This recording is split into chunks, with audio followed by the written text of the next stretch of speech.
Olá a todos, nós estamos dando continuidade ao estudo das leis divinas. Hoje trazemos a lei de sociedade, fazendo uma reflexão sobre a necessidade da vida social, sobre a necessidade que nós, seres humanos, temos de viver em sociedade.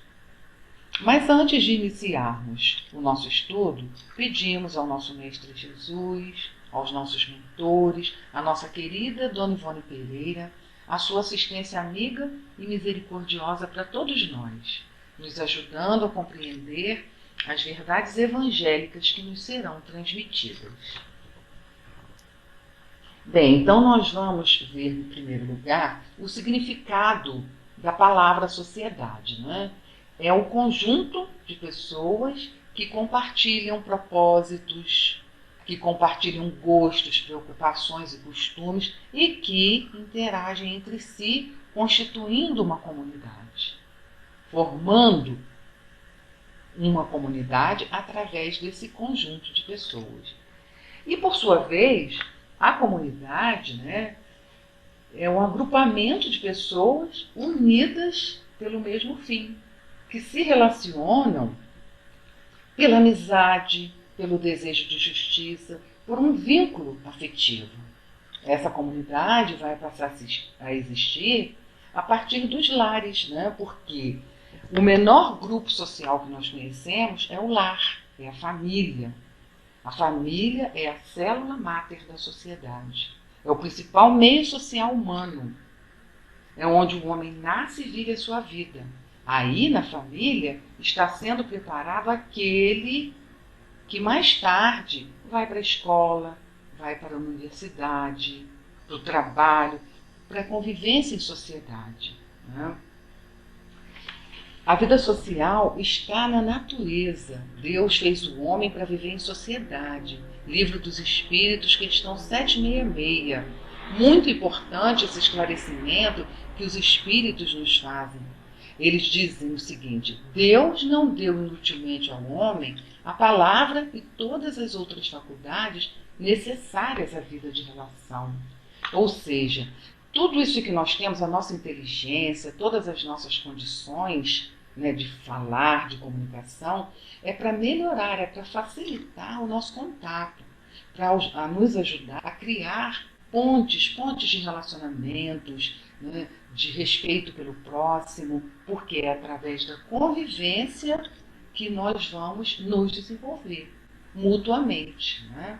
A criatura através da criatura, um auxiliando ao outro, né? E criando, então, todo esse vínculo de respeito, de afetividade e de justiça, né?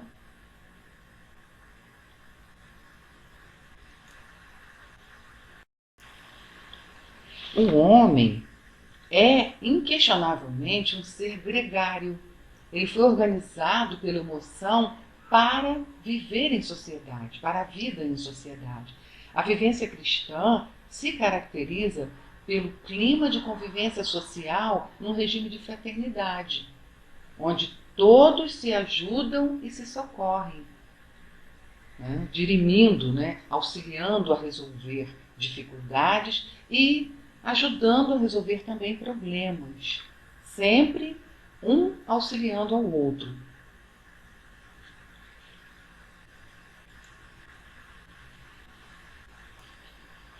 O homem é um animal social. Essa observação, esse conceito é de Aristóteles. E quando ele faz essa reflexão, é porque ele observou que o homem é um ser que necessita de coisas para sobreviver, para viver, e de outras pessoas. É um ser que tem necessidades, carecente, imperfeito, e buscando a comunidade para alcançar a sua completude e atender às suas necessidades. Por isso, ele diz que o homem é um animal, é um ser social. A sociabilidade é instintiva e obedece a uma necessidade, a um imperativo categórico da lei de progresso que rege a humanidade. Deus, em seus sábios desígnios, não nos fez perfeitos, mas sim perfectíveis. Assim, para atingirmos a perfeição a que estamos destinados, todos precisamos uns dos outros. Não há como desenvolver as nossas faculdades intelectuais e morais a não ser no convívio social. Porque o isolamento absoluto ele é contrário à lei natural, à lei de Deus, uma vez que os homens procuram a sociedade por instinto e que todos devem concorrer, né, buscar o progresso, ajudando-se mutuamente. Nós temos a questão 767 do Livro dos Espíritos, que nos esclarece toda essa necessidade que o homem tem de viver em sociedade. A urbanização, o processo de concentração populacional em cidades tem um mérito muito importante, que é gerar uma interdependência saudável. No convívio urbano, nós não damos um passo, não vamos satisfazer nenhuma necessidade sem mobilizar recursos gerados por outras pessoas. Não é? Nós não vamos conseguir desenvolver nenhuma atividade sem mobilizar recursos de outros. Não é? Por exemplo, se nós necessitamos de um medicamento, nós vamos nos dirigir a uma drogaria. Então, nós precisamos de ter na nossa comunidade uma farmácia, um supermercado. Nós dependemos dos outros todo o tempo, desses recursos gerados por outras pessoas. Né? Uma academia, uma manicure, as coisas mais simples. Né? Para fazer um corte de cabelo, nós precisamos de um cabeleireiro, de mobilizar aquele que trabalha nessa área, que sabe o que está fazendo. Então, essa interdependência ela vai neutralizar a tendência ao isolamento, estimulando a convivência e o desenvolvimento de nossas potencialidades como seres sociais. O livro A Constituição Divina, do Richard Simonetti, fala lindamente sobre a questão da vida em sociedade, dessa interdependência, dessa necessidade que nós temos de viver em grupo, num agrupamento social. O homem deve progredir. Sozinho ele não pode porque não tem todas as capacidades, todas as condições. Então, é preciso o contato dos outros homens. No isolamento, ele se embrutece, se debilita, se perde. Né? No Livro dos Espíritos, questão 768. E Kardec traz essa nota. Nessa mesma questão, ele diz que nenhum homem tem as faculdades completas, né? Tem o seu desenvolvimento completo. É pela união social que eles se completam uns pelos outros, para assegurar seu bem-estar e progredir. Por isso, tendo necessidade uns dos outros, são feitos para viver em sociedade e não isolados. A vida na Terra é, na verdade, uma oportunidade para que nós possamos nos melhorar. O próprio contato com o vício, com outras situações, com as dificuldades, ela vai nos propiciar uma reflexão necessária para fazermos as melhores escolhas. Essas oportunidades, é claro que serão infinitas, porque nós vivemos reunidos, né, num grupo social onde existe uma diversidade muito grande de graus evolutivos. Né? Cada um está vivendo o seu momento, trazendo aqui, chegando até aqui com o que já tem desenvolvido. E a partir dessa união social, desse contato, né, junto com o outro, é que vai assegurar o seu progresso. Continuando. Sendo o fim supremo da sociedade promover o bem-estar e a felicidade de todos que a compõem, para que isso seja alcançado, há necessidade de que cada um de nós observe certas regras de procedimento, que são ditadas pela justiça e pela moral. De modo que nós precisamos cuidar para que essas regras de procedimentos sejam cumpridas. né? Aí entra a questão da disciplina. Nós vamos desenvolver a disciplina para que as leis civis, as normas de conduta sejam obedecidas. Porque à medida que nós nos esclarecemos e que tomamos consciência, mais estável será a paz do nosso meio, do nosso ambiente, e mais saudável será a harmonia no seio da sociedade, dentro daquele grupo social que nós integramos. Os valores morais, as conquistas espirituais respondem pela gratidão que resulta de todas as oportunidades de crescimento e de valorização da existência, enriquecendo o ser humano de generosidade, que é a filha direta da sabedoria de viver. Viver, portanto, na Terra é uma excelente ocasião de avançar no rumo da imortalidade feliz. Precisamos lembrar daquilo que falamos anteriormente. Nem todos se encontram no mesmo patamar evolutivo. Se a sociedade é o reflexo de nós mesmos, e a sociedade está doente, é porque nós estamos doentes. Então, cabe a cada um de nós trabalhar para se melhorar intimamente. A partir daí, nós vamos auxiliar aquele que está ao nosso lado a também se melhorar, através do nosso exemplo, da nossa vivência fraterna, né? Ter uma convivência de respeito àquilo que nos é de direito, mas também aquilo que cabe a nós cumprir, que é o nosso dever.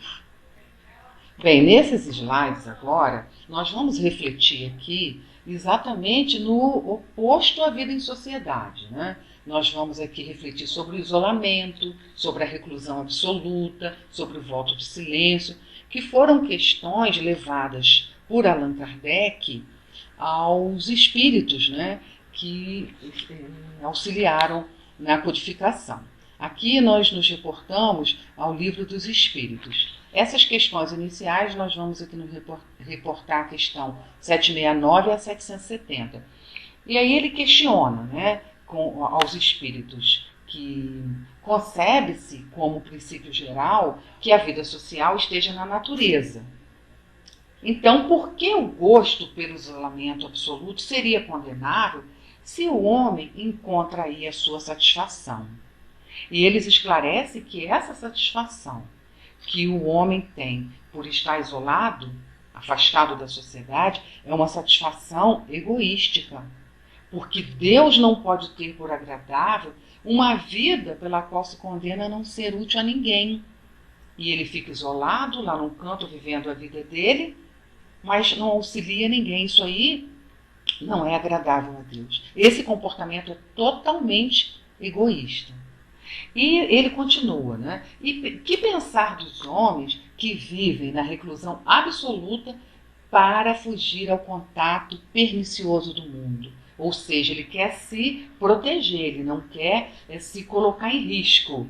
E eles esclarecem claramente que esse é um egoísmo duplo. Duplo egoísmo, porque ele está se afastando por medo. Ele não quer se expor, né? Então é um egoísmo duplo, ele quer se proteger totalmente. E Kardec, com aquela forma muito especial que ele tem de fazer pergunta, ele continua: mas se esse retiro tem por objetivo uma expiação, impondo-se, por exemplo, uma privação penosa, não é ele meritório? E eles insistem na resposta, que fazer mais de bem do que se faz de mal é, sim, a melhor expiação. Porque evitando um mal, ele cai em outro, uma vez que esquece a lei de amor e de caridade.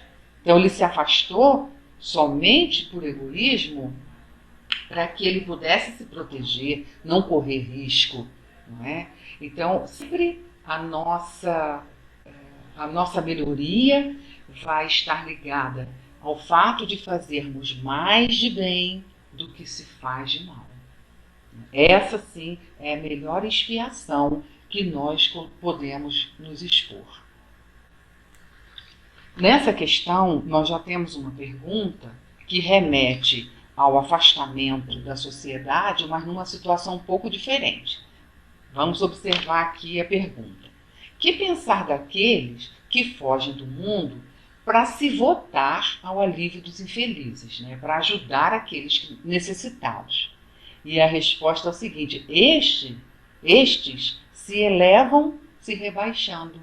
Eles têm o duplo mérito de se colocar acima dos prazeres materiais e de fazer o bem para que se cumpra a lei do trabalho. Então é muito diferente, eles estão auxiliando aqueles que necessitam. E continua a pergunta: e aqueles que procuram no retiro a tranquilidade que reclamam certos trabalhos? Isso não é o retiro absoluto do egoísta. Eles não se isolam da sociedade uma vez que trabalham por ela. Nós temos aí a questão, por exemplo, do cientista, dos pesquisadores. Eles precisam do silêncio para refletir, para pesquisarem, por exemplo, uma vacina, como é o caso do momento, não é? Desenvolvendo vacinas para salvar a humanidade, para cuidar da humanidade, né? Desenvolvendo, pesquisando aparelhos, equipamentos que facilitem a vida do homem na Terra.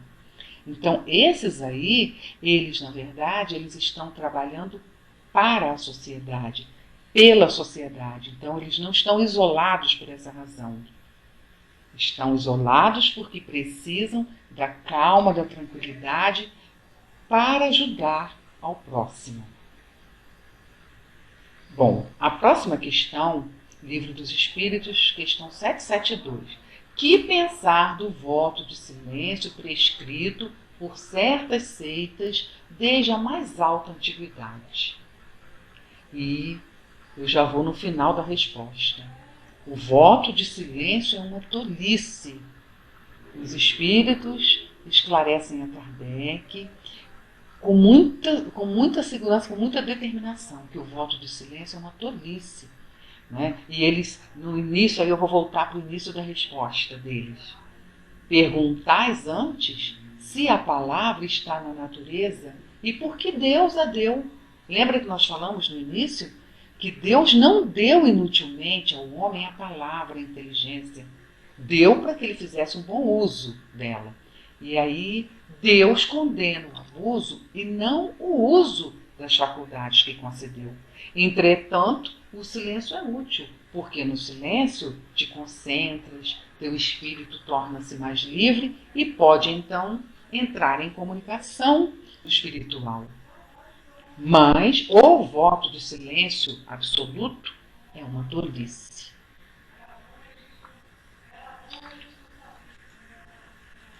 O voto de silêncio absoluto, da mesma forma que o voto de isolamento, priva o homem das relações sociais, que podem lhe fornecer as ocasiões de fazer o bem e de cumprir a lei de progresso.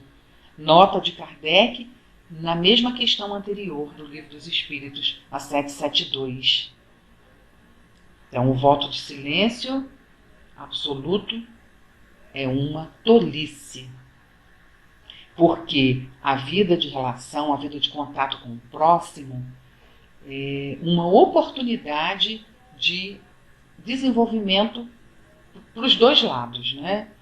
Então, a vida na Terra é uma oportunidade. A gente falou isso anteriormente, para que nós possamos nos melhorar, né? Todo esse contato, né, que nós temos com as outras pessoas diferentes de nós, que pensam diferente, vai fazer com que nós tenhamos a oportunidade de fazer melhores opções, melhores escolhas.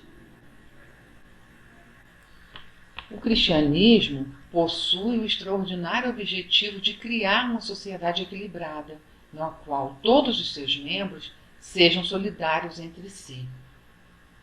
Então, nas Leis Morais da Vida, no livro da Joana de Ângeles, ela nos mostra com muita riqueza a beleza da vivência em sociedade, com equilíbrio, para servirmos de auxílio, formarmos aí uma ponte de comunicação positiva, de auxílio.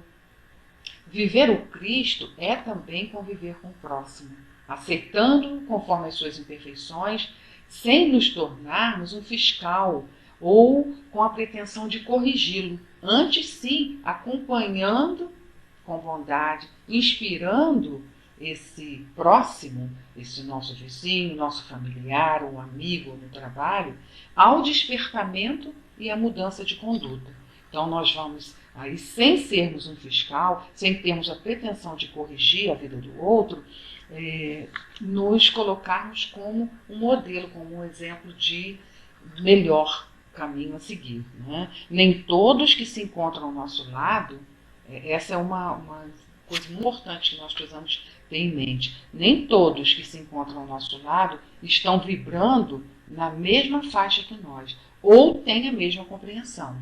E vice-versa. Então, vai haver aí uma troca. Se nós podemos inspirar com bondade, com amor, muito melhor.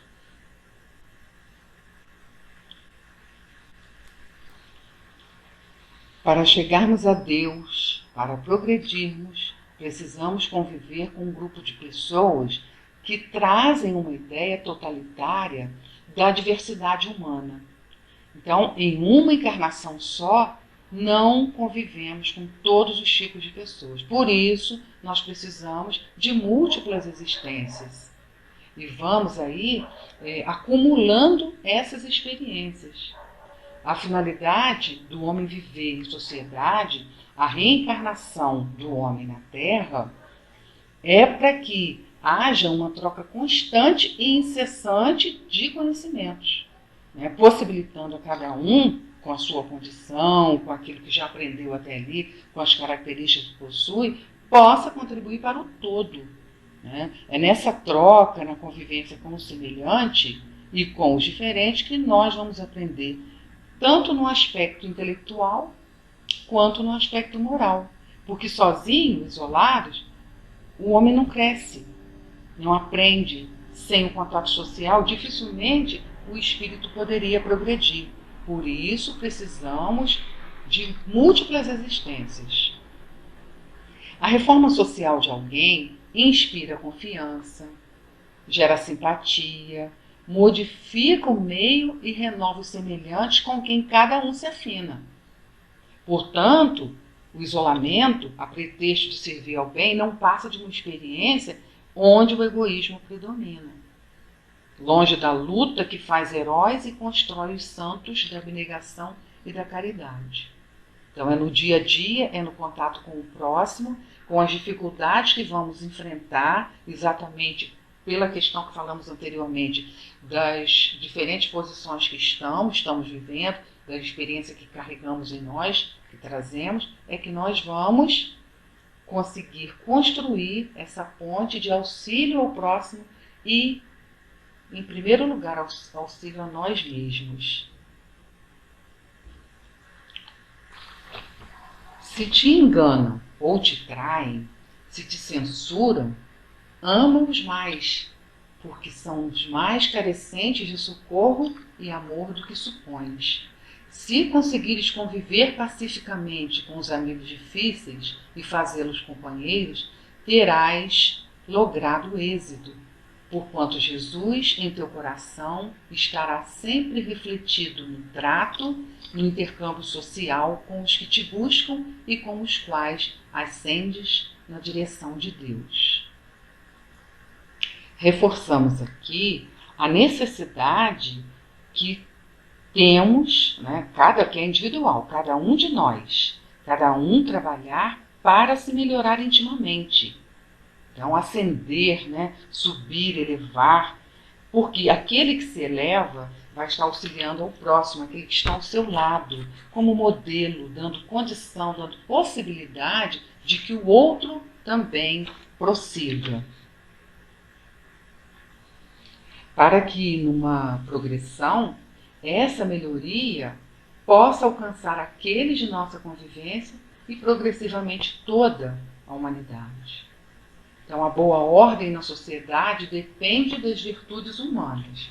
À medida que formos nos esclarecendo, tomando consciência de nossos deveres para com nós mesmos, nós vamos desenvolver em nós o amor ao trabalho, o senso de responsabilidade, o controle emocional, né?